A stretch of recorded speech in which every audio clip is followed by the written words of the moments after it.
Time now to get the latest trends in dive retailing, travel, and training with Level Up, the podcast of Scuba Diving Industry Magazine.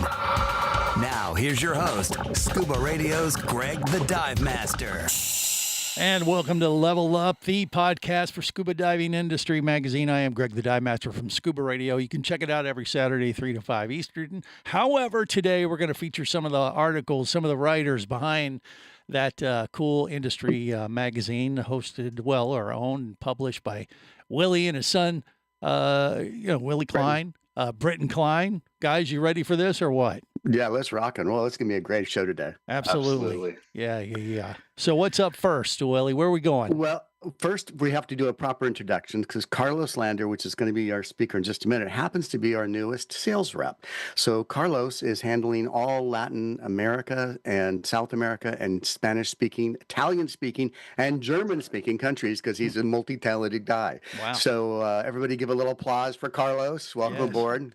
You have to be a little crazy to work with us. So anyhow, I just want to start that out. Right, Britain? We had a good show. We went to Long Beach, didn't we?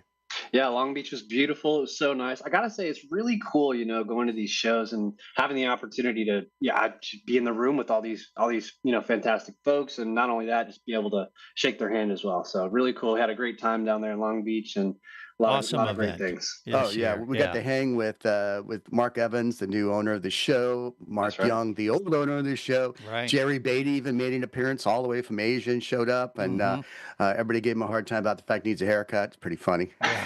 Yeah. He flew in from Thailand, 10 hours before. Kind of looked a little ragged. Yeah, looked a little tired. He was upside down, so can't blame him. Right. The show was great. It was really fun running into a lot of people and friends. And I know, Greg, you were there, and you guys rocked it with your morning show. It was amazing. They put me on TV. Experience. They put the radio guy on TV. I don't know what they were thinking. Well, they heard about you. They heard about you in Sharknado, which we need to get that clip of Sharknado to put it on the show next month. Well, hey, we need it. Yeah. I was in Sharknado 3, played Sweaty Florida Tourist 1, 2, and 3.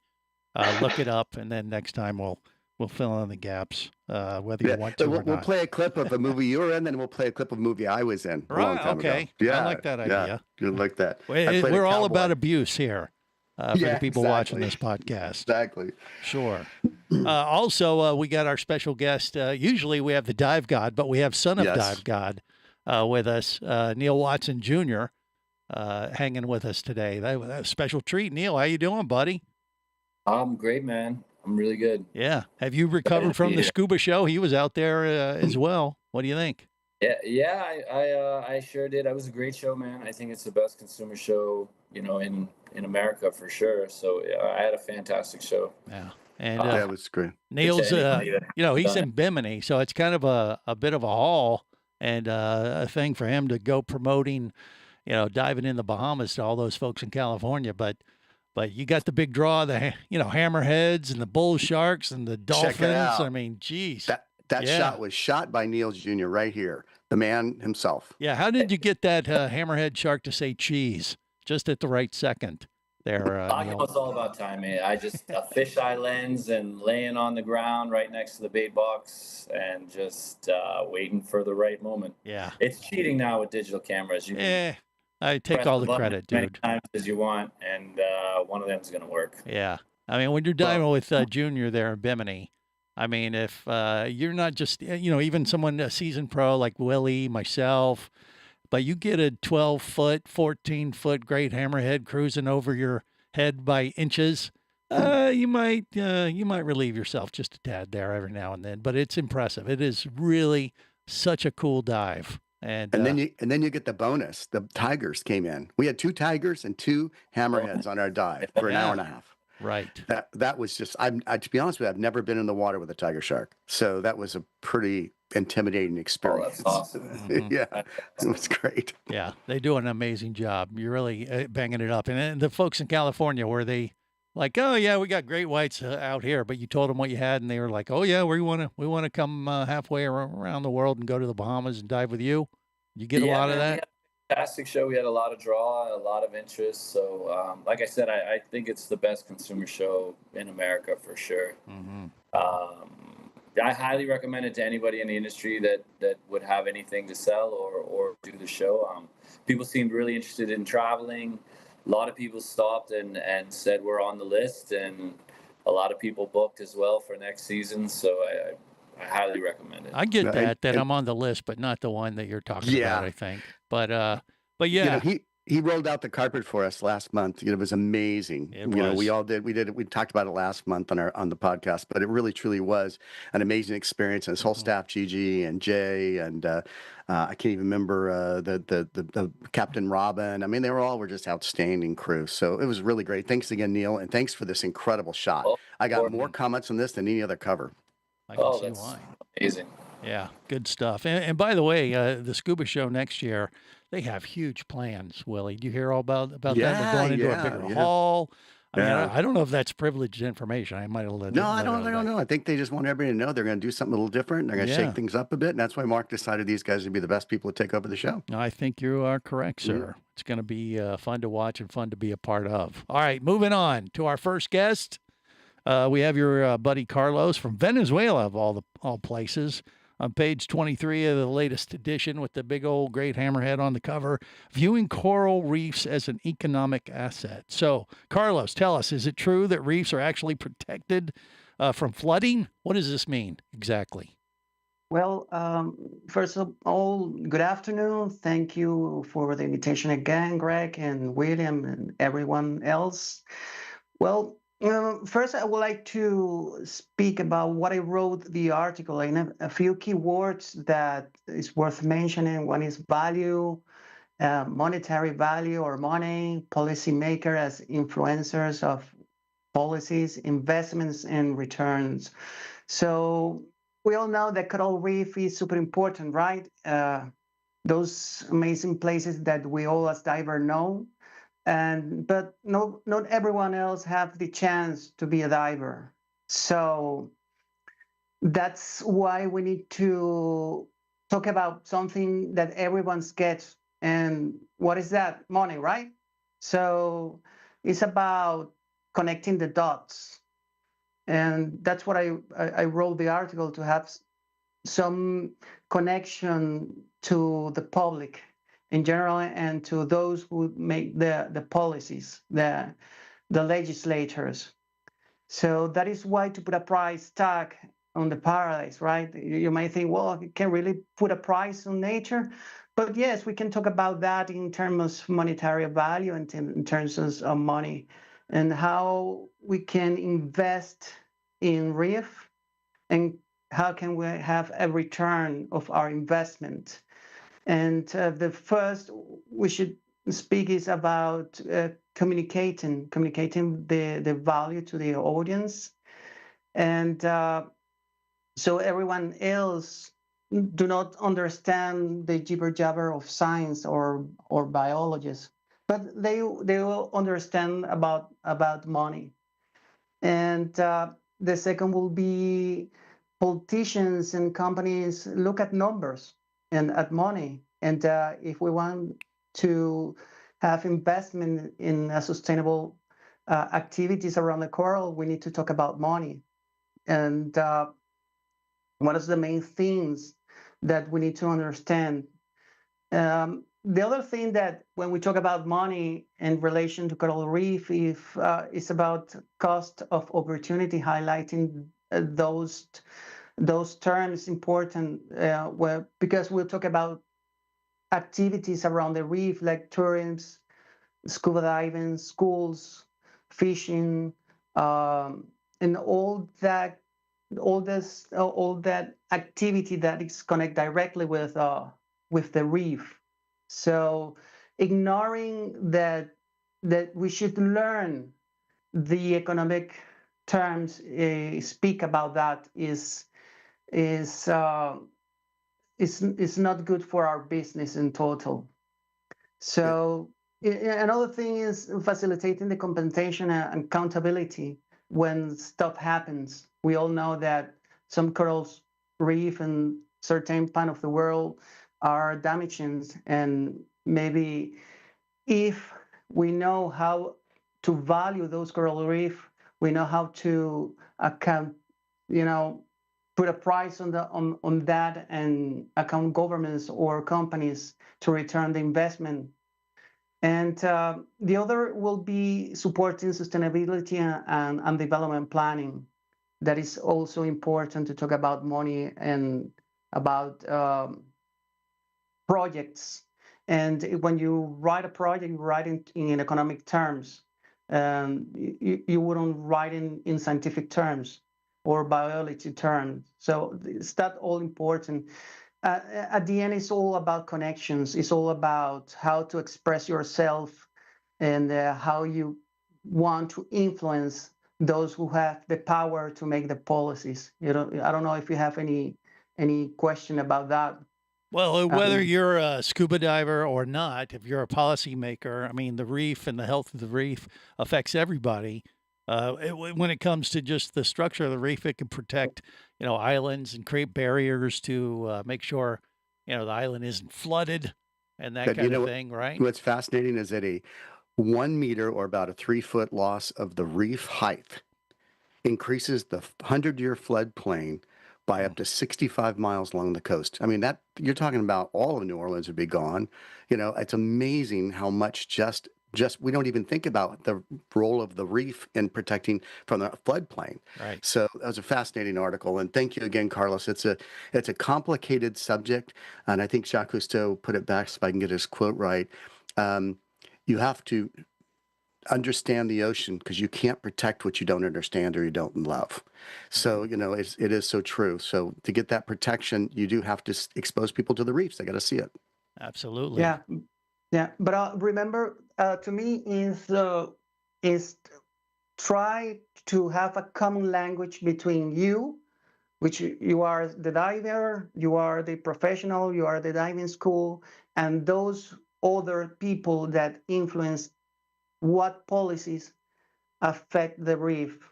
So we need to try to influence, talking the same terms, in the same economic terms, to our policymaker, to our Congress.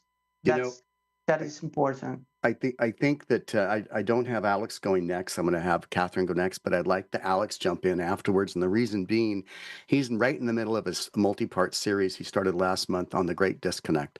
And he's talking exactly pretty much what you're just saying, Carlos, about that from an educational standpoint. So thanks again. Great article. Keep them coming. And thanks again for coming on board our little train here for this project. Well, thank you. Invitation again. Bye, everybody. Take care. Thank you. Thank you again. Bye. You got it, buddy. And from Venezuela, are we going to Portugal or are we skipping to Alex? Let's go to Portugal, and we'll come back to Alex. All right. We got Cathryn Castle Garcia, one of my favorite people on the planet, in Portugal. And on page 22, you'll see her latest article, The Honest Truth, a different kind of show and tell for business success. So the question for you is, what is the shortest distance between two people? Why? I don't know. I love this. But I want to know now. I love that. Well, my writing coach, hi, everybody, and hello, Greg. You're one of my favorite people in the industry as well. Maybe second in line to Willie. I don't know. It's a toss-up there. But the shortest distance between two people, my writing coach will say, is a story. But as an editor, I've edited that to say the shortest distance between two people is a smile. And that's one of the most important things in the story that I have in this issue of Scuba Diving Industry Magazine. It's about truth telling in our sales approach. And the smile goes a long way to starting the conversation that leads to the sale. Love it. And that is so true on any level. If you walk up to somebody and you're smiling, you've totally disarmed them right from the beginning. They're going to be way more receptive to whatever message or pitch you're about to present. Is that true? Absolutely. My article talks about the fact that we're not in the business to do business. We're in the business of relationships. And every relationship that's going to succeed is built on trust. Because if you trust me, you're going to want to do the classes with me. You're going to go travel with me. You're going to trust the gear that I recommend for you. And I mean, we're in the business of teaching people how to survive in environments that aren't meant to support human life. we can't start that relationship by saying, it's easy, it's inexpensive, anybody can do it, just do this. It's important that we actually say, this thing has some risk associated with it. And it might not be easy at first, but that's why we're good at instructing. And we'll be with you and help you. And we'll teach you how to clear your mask. And we'll make it seem easy so you get through that learning curve. But we're going to stick with you all the way. And a lot of businesses, believe it or not, a lot of our peers don't do that. They're telling people, oh, we can get you through the class in 2 days' time, and it's so easy. You won't have any problems. It'll be fine. And I think what we're doing in that regard is wrong. I think that by rushing people to the finish line, we're teaching scuba in a backwards way. We should be letting them know that it is a little bit challenging, and we're going to help you get through it. Because what we're going to do as you learn this is go do something really awesome, and you're going to love it. So I would love if we all started teaching the adventure and then showing people how to adapt to the underwater world instead of trying to close the sale before we've even started the relationship. So true. Yeah. Enjoy the journey and just let your emotions show. Because how can you not have fun scuba diving? Let's be honest. Exactly. And Tom Leard wrote a great article for us a few months ago on his 7-week open water course. Because most dive instructors look at that and go, you got to be kidding me. People, and he has 85% continuing education sell-through, by the way. Katie, I thought you might appreciate that since you're with PADI. But I mean, it's really remarkable. He does a really good job, and he's a huge advocate for building that relationship. Is really all he does. They build a relationship with the people. Yes. And they find people that are willing to put that kind of commitment to it, and he does a great job as a result of it. So yeah. And if we stop teaching the open water course, particularly as a graduation ceremony that you get to the end and you're done, and we start teaching it as this is the key that's going to unlock the door to the rest of the world. Like a welcome ceremony. This is just the start. This is your appetizer into the world of underwater exploration. And I'd just like to see the article is based on a book by a guy that's a lot smarter than me called Marcus Sheridan.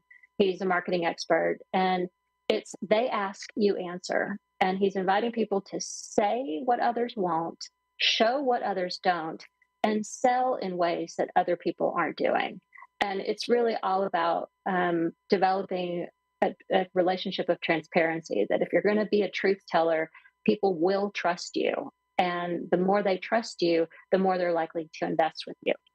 So that's so true. That's so true. What it's all about. Yeah. Great article, Cathryn. Keep them coming. You're doing a fabulous job. Yeah. Thank and you you. got a little personal thing that you want to share with everyone today too, don't you? I do. I have a favor to ask. I learned of a young woman called Ava, whose life's wish was to become a scuba diver.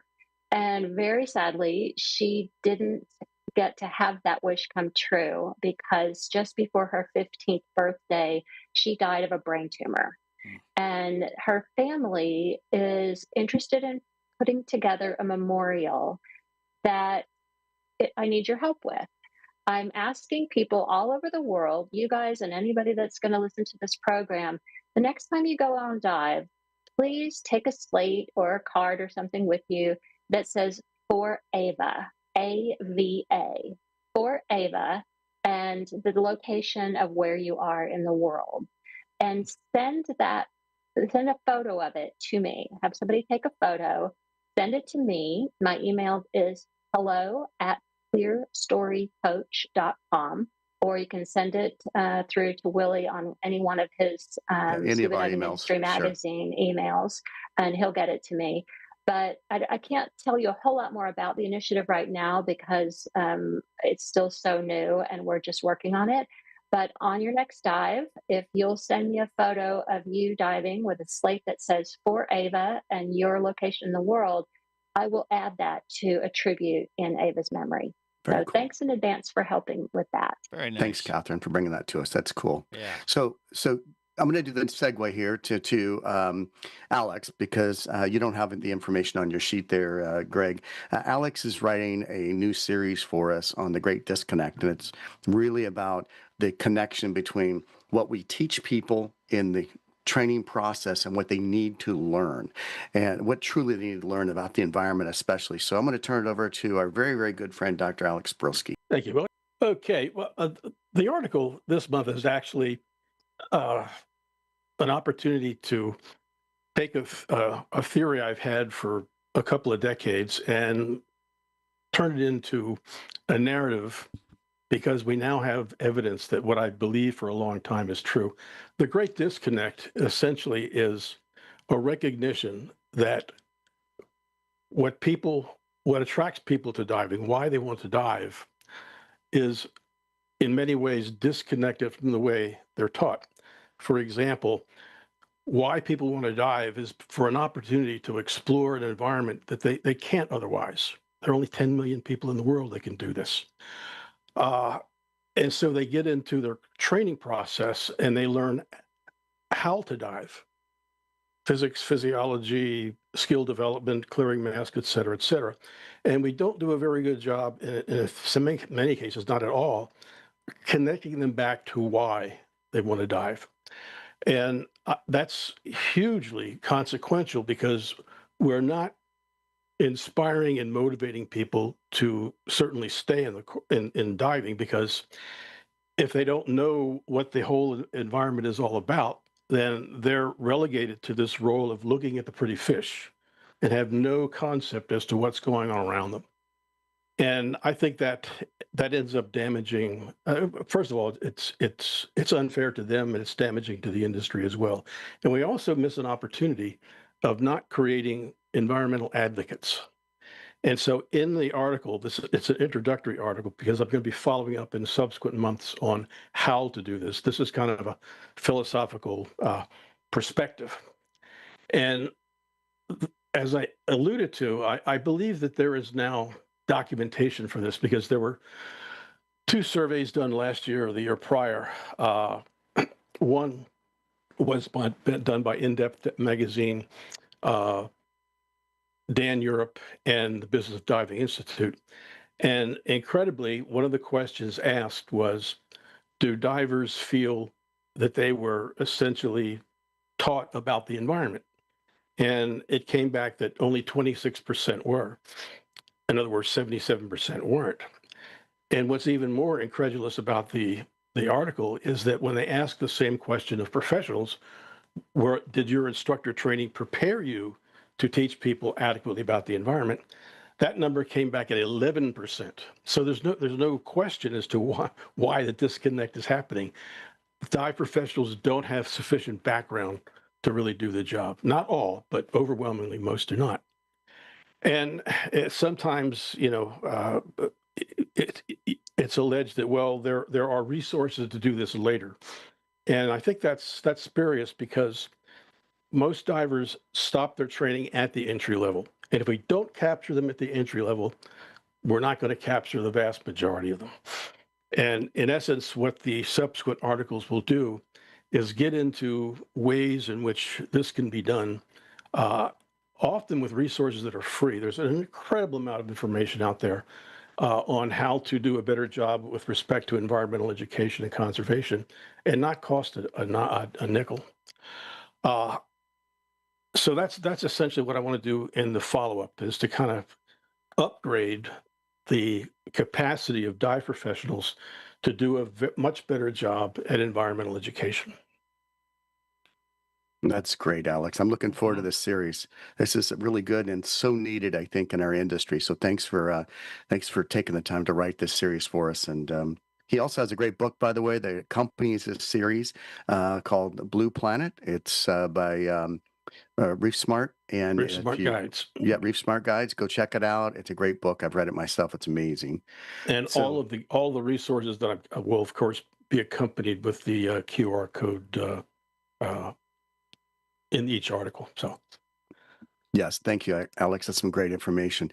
So now, Greg, we're going to zoom from Florida to California to Roatan in Honduras with our next guest, Gil, and you get to pronounce his last name because you finally got it right today.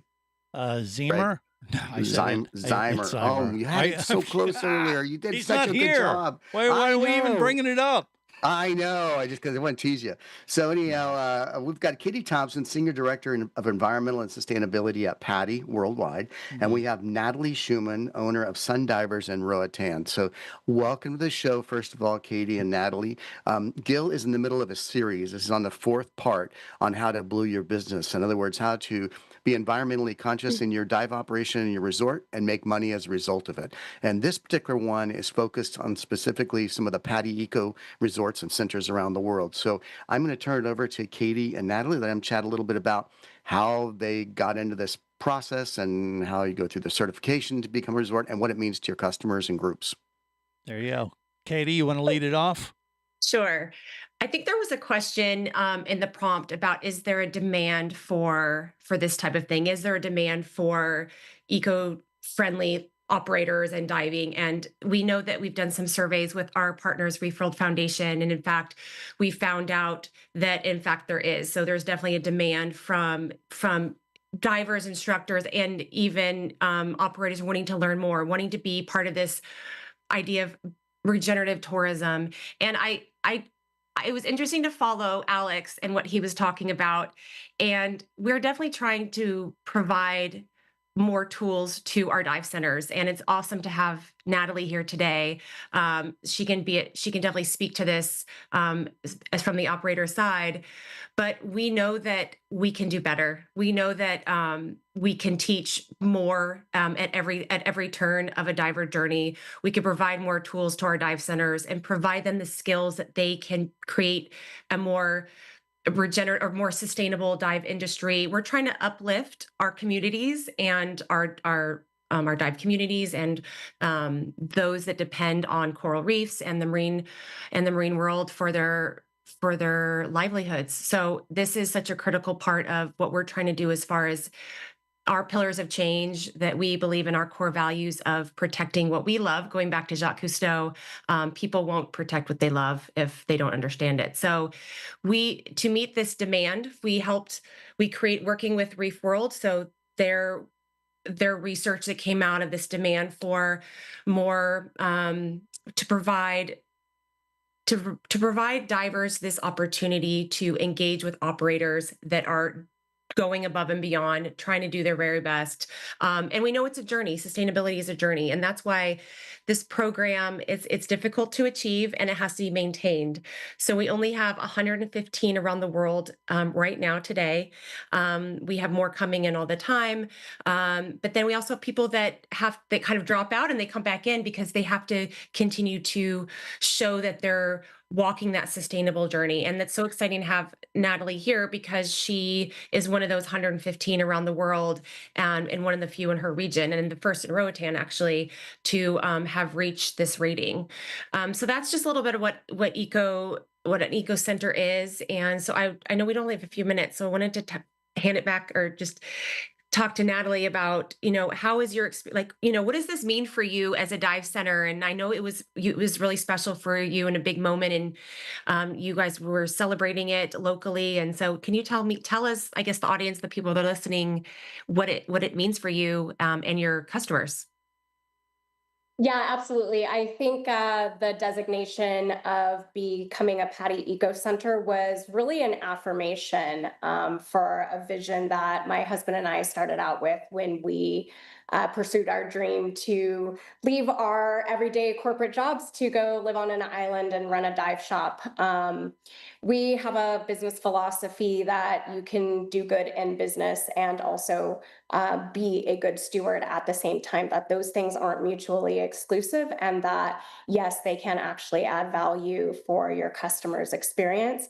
So being a sustainable operator was really sort of part of our ethos from day one. It's been built into our mission, vision, value statements.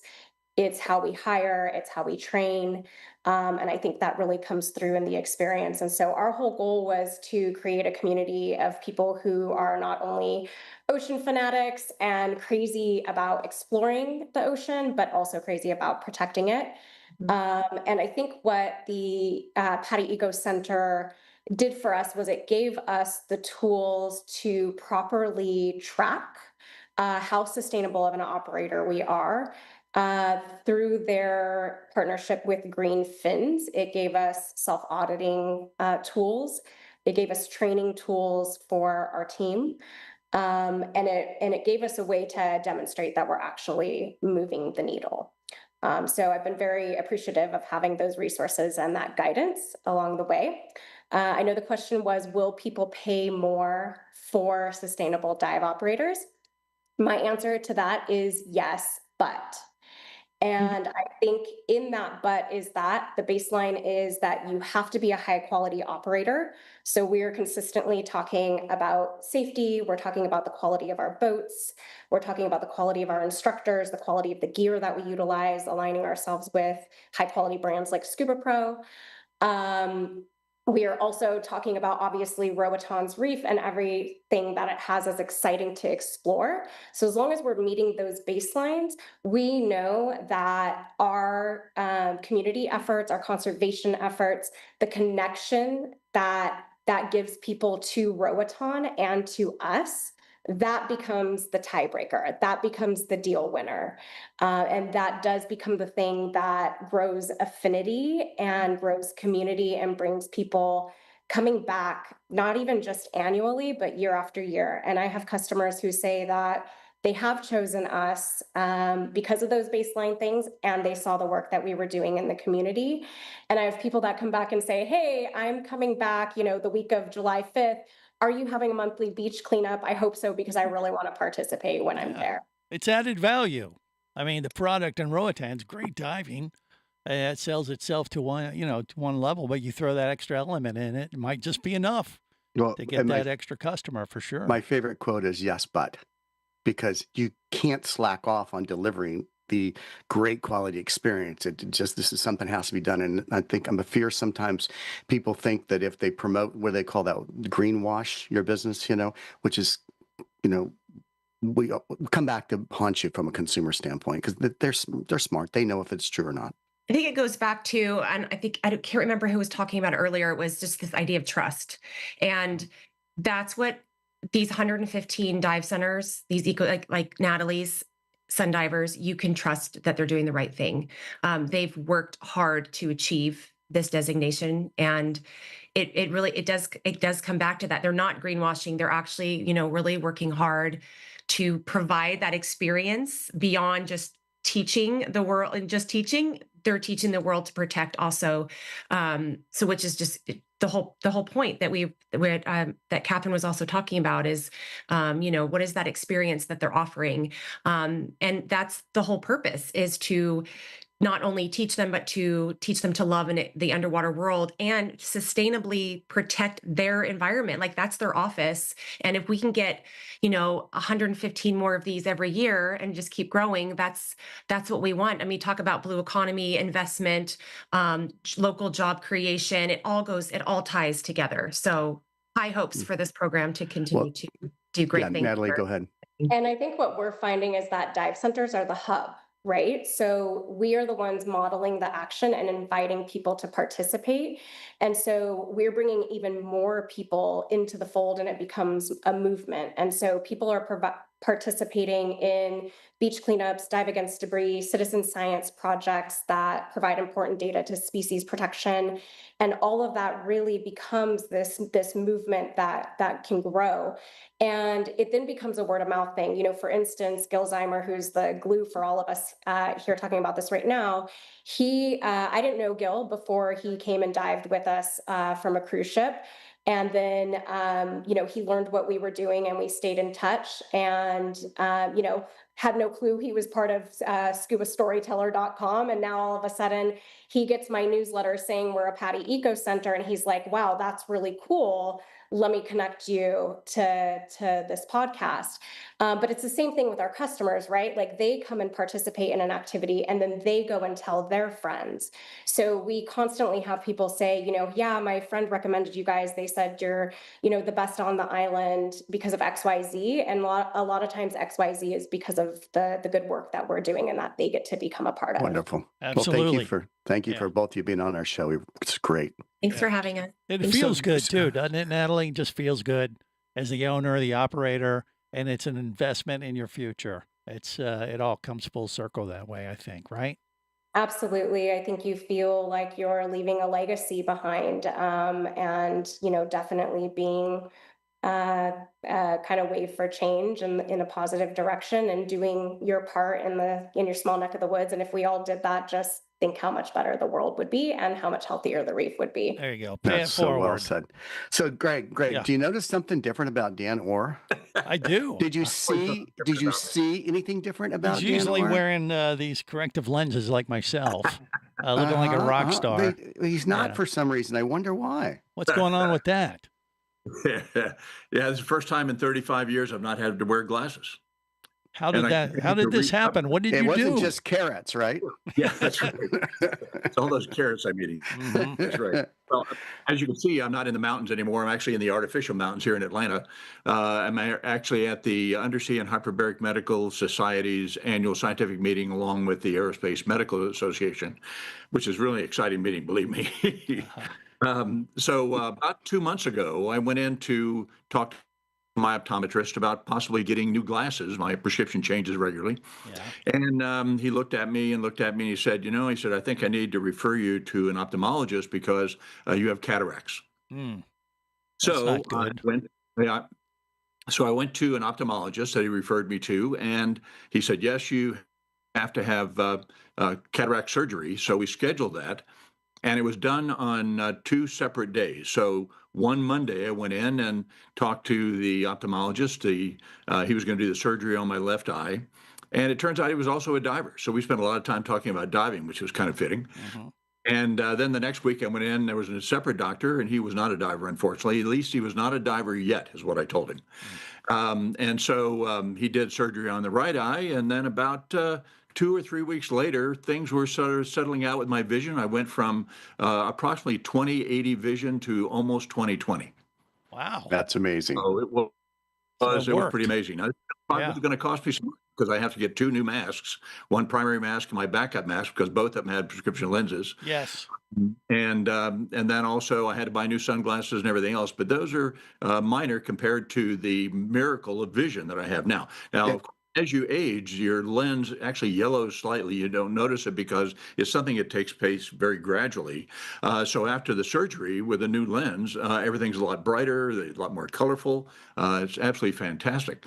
So I thought I'd use that as an opportunity to talk to divers about what they may have to do when they have eye surgery. So I talked to the Garcia and Hyperbaric Medical Society, a guy named John Peters, who's their executive director. Talked to Dr. Frank Butler, who was a Navy SEAL, retired. Talked to Dr. Matthias Nichetto from Dan. Put together some information as to what divers should do or how long they need to wait after they've had any kind of eye surgery. Well, that sounds like me in the future. I had RK back in the day, and I'm wearing glasses again, so that sucks. Well, it's an occupational hazard for divers, for dive instructors especially. Cataracts are a real issue. If you spend any time working in the tropics, so Natalie makes you wear a really good pair of sunglasses and encourage your staff to not use the cheapy ones, but to spend the $200 and wear the good ones. Because I got admonished by my ophthalmologist a couple of years ago, and she says, "Let me guess, you spent a lot of time out on the ocean, haven't you?" And I said, "Yeah, it's kind of my work." She says, "Shame on you for not having better sunglasses, because there are sunglasses that will protect your eyes." And I just always went with the fashionable, what looked and was inexpensive, because I'd always lose them. But it turns out it's a big deal. Well, it's Having too late. Also shading your eyes with a good hat. All of this. That'll help too. Well, it's too late for me and Willie, I guess. But how long? Do you got to wait for you to get back in the water there? For cataract surgery, it's about a month. I actually it's not bad. talked to my ophthalmologist, and he was a diver, and he said about a month. So I verified that with Dr. Frank Butler and the folks at Dan, and they said about a month is really good. But you really need to talk to your ophthalmologist first, get some advice from that person, and then talk to the folks either at Dan or at the Undersea and Hartberg Medical Society to really find out what you need to do. And it really all depends upon the individual, like a lot of other things do, because we all heal differently. So therefore, having a single number does not apply necessarily to everybody. And if you're new to this, if you're new to the industry or new to and you're a professional and you're listening this first time, when he's talking about Dan, he's not talking about call him personally at home in Idaho. He's talking about the Dive Report Network. Same name, but different person. That has happened. That has happened, unfortunately. I bet. Yeah, you were telling me the other day. If I could chime in quickly here. Yeah, go ahead. This is directly on point because 3 weeks ago I came back from my ophthalmologist with the same diagnosis. He congratulated me, and then I was able to wait until I was 73 years old because they expect this to show up around 60. But I can't thank Dan enough for this because he's not a diver at all and had no idea how long I'd have to be off of diving. So well, good. Kudos to Dan. Great article. Great article. Good stuff. So now that segues to a completely different topic, but a really cool topic by Jeff Cinciripino. That's it. And that's it. And it's winning with the balanced scorecard part one. It's a two-part series he's writing. And it might even be three. I'm not sure. But it's really a cool article kind of on how to create KPIs, which are performance index, or for, I'm going to let him explain it in more detail, but there's even a sample scorecard he actually has in his article, and he's on page 37. 37. So, yeah, what is a dive shop scorecard exactly, Jeff?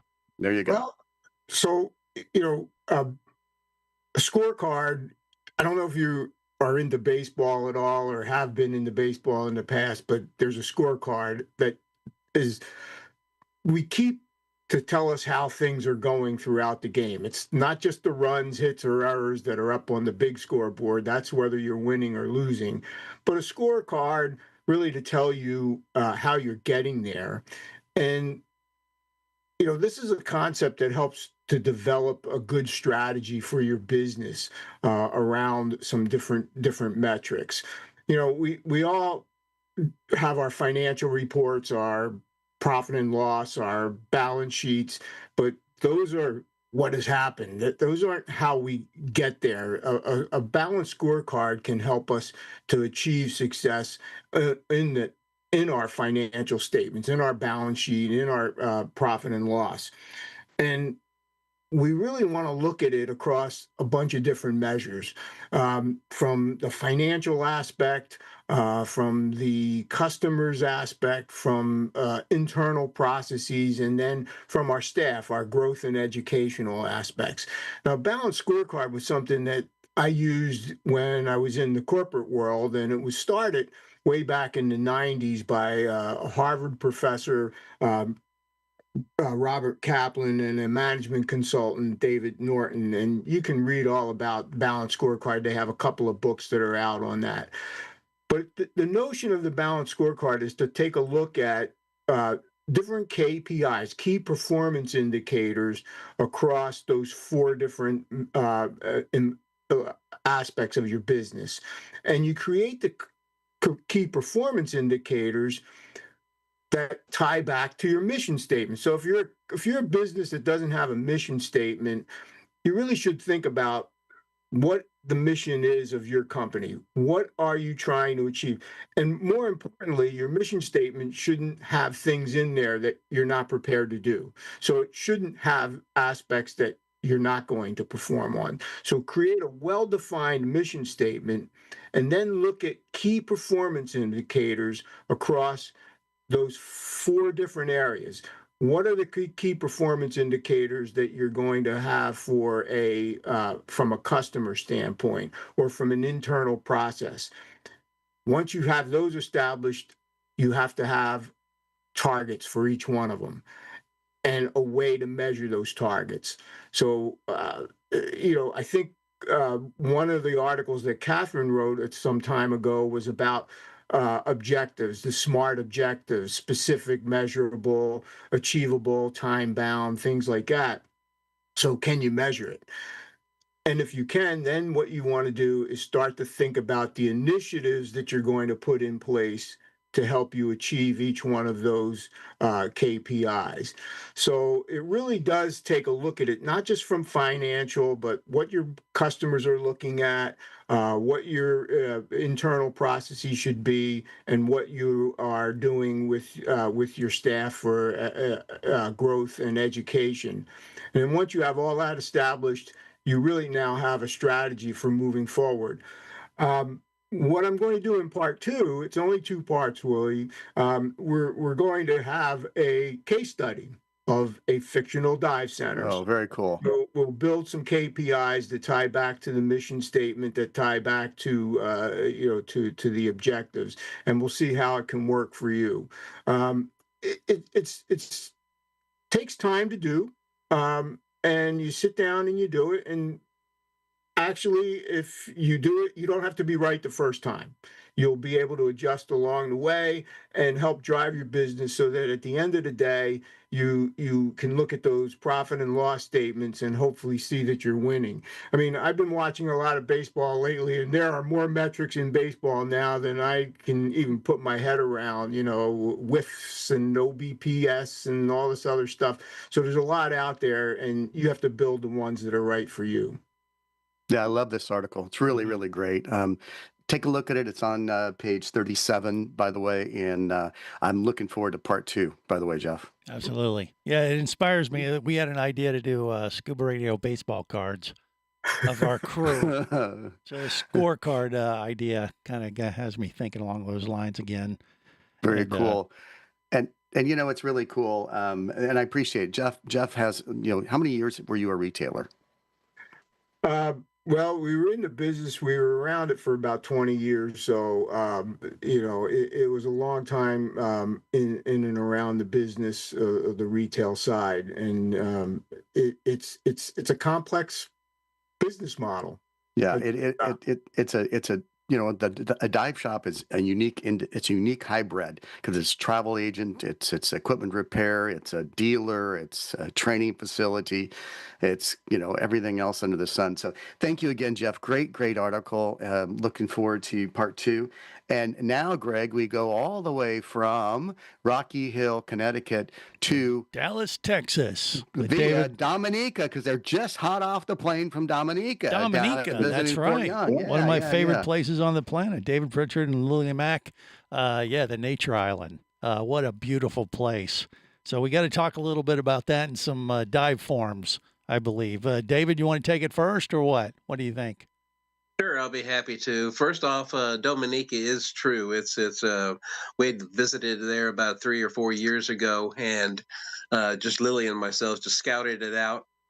Said, "Oh, this is a great place to take a group to because it's a beautiful island, about 9 volcanoes around there. So it's all tropical rainforest, beautiful looking place." And I was told, by the way, for the record, I was told that Dominica is like the most volcanic island in the world.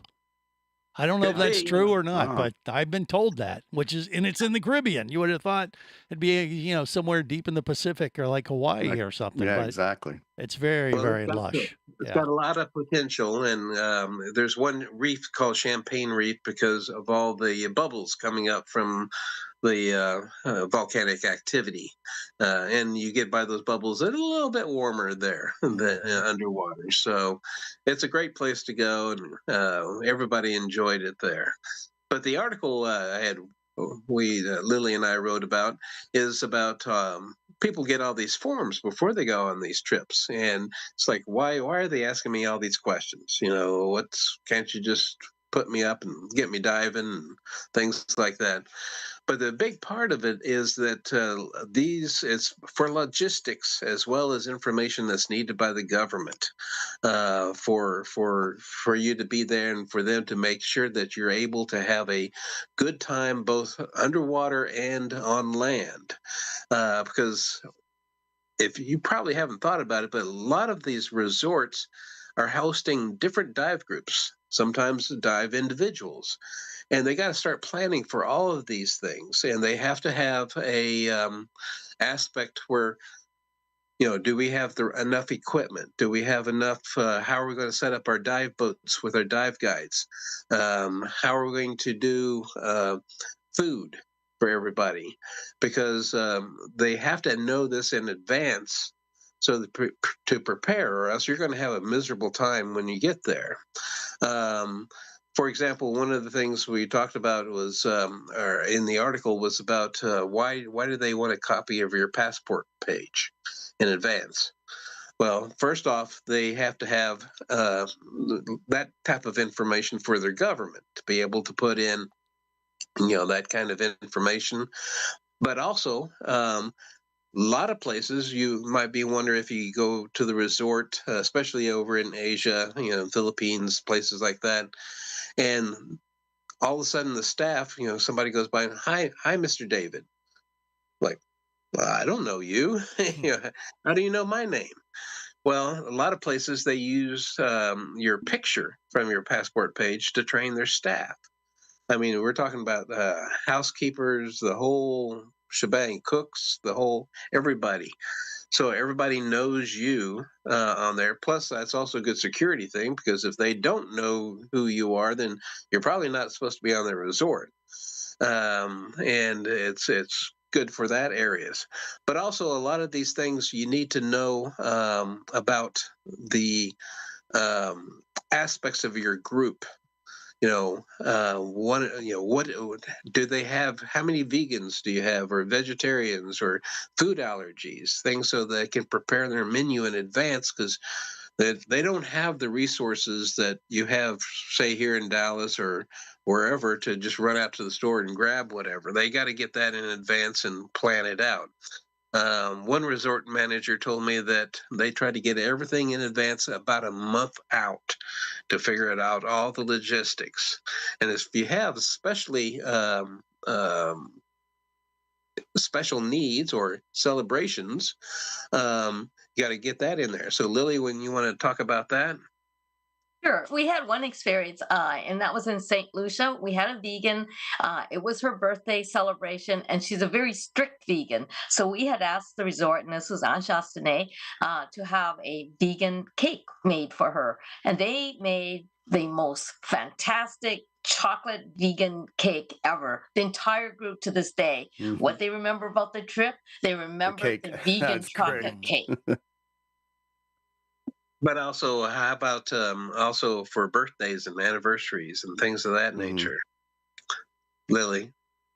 So what we usually like to do is we would check with the group. Is anyone celebrating a special occasion, birthdays, anniversaries, and also, if it's their sort of centennial dive, one of their centennial dives, then we also celebrate that as well. That's cool. And so we like to let the resort know ahead of time, and the resort will do special things. I mean, I was very surprised when we were in Dumaguete in January, and I was on my 1400th dive, and I had to put that in. Didn't expect anything, and at the last day they had a T-shirt made with 1400 dives on it, name, everything, and it was just very memorable.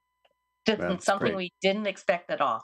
Yeah, and it's also good if you're doing your 100th dive, you warn them in advance that you don't want to be around me. You might be naked. It's just a thing. Naked. Yeah. Well, that's pretty funny. The other key thing is arranging staff.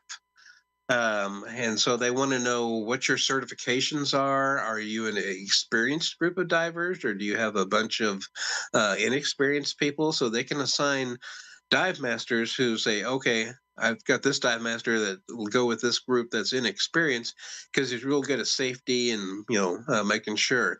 Whereas this other group is probably more advanced. Maybe they just need a good guide to show them all the cool creatures that are under the ground, under the water. And so they have to plan that out. Plus, sometimes if you have multiple groups coming in, they have to bring in outside dive masters and boats and figure that out. So there's tons of logistics that are needed to be able to make sure that you have that you've got enough dive lockers. Maybe your group needed rental equipment. So they got to make sure they have that available as well, and the right amount of tanks, things of that nature. So there's times when they have to do a lot of planning in advance to get make sure that your trip goes off without a hitch. It'd be a really cool article for a follow-up to this, and not to give you a request, but it would be cool if you could give resorts a great list of questions they should ask, because I guarantee there's no consistency. You probably have some that do a really, really good job of it and others that don't even send you anything about it. So, maybe something like that would be a really cool follow-up article, is to have a suggested list of, here's some questions that would be essential you need to ask the group leader, and here's what should be asked of the individual participants going as well. And then a set of questions that would be really nice if you had this information, because I guarantee that's probably something that would be really well received, at least by resorts and liveaboards. Right. Absolutely. Well, Sounds like a request to me, Willie. Yeah, it was a request. It was, yeah. I made a note. Not an order, but a request. Because you guys have done a lot of group travels. I saw Natalie shaking her head earlier when you were talking, like, oh, yeah, that's exactly what we do, because you want to make sure you have that information in-house. Yeah. Right.